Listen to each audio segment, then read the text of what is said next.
বিয়ে।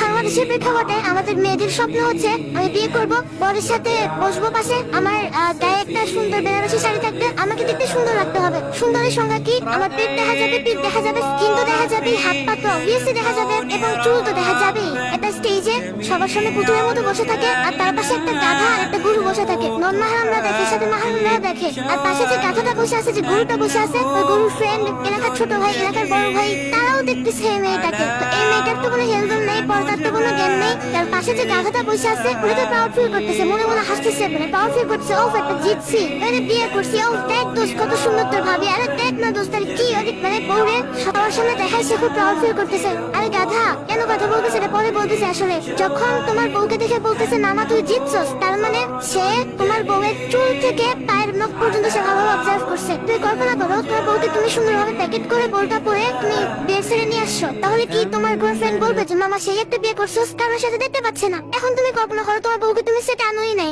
জাস্ট মাহারামের সাথে সেটা ফ্যামিলিতে আছে, তাহলে কি তোমার কোনো ফ্রেন্ড বলতে পারবে যে মামা সেই একটা জিতছস, কারণ সে তোমার বউকে দেখে নেই? তোমার এই জিনিসটা গায়ের হতে লাগে না? আমি নিজেও কাবিন নামা দিয়ে, নিজের মহরানা দিয়ে, নিজের সেট অ্যারেঞ্জ করে, নিজে অনুষ্ঠান করে, নিজে সব কস্টিং মেনটেন করে, নিজের পকেট থেকে টাকা দিয়ে আমি সবাইকে দেখাচ্ছি বউকে। তাই তোমাকে আমি গাধা বললাম। আল্লাহ তাআলা কুরআনে বলেন, সেই ব্যক্তি চতুষ্পদ জন্তুর থেকেও খারাপ, বালহুম আযাল, যে চোখ থাকতে দেখে না, যে কান থাকতে শোনে না, যে অন্তর থাকতে উপলব্ধি করে না, সে চতুষ্পদ জন্তুর চেয়ে নিকৃষ্ট।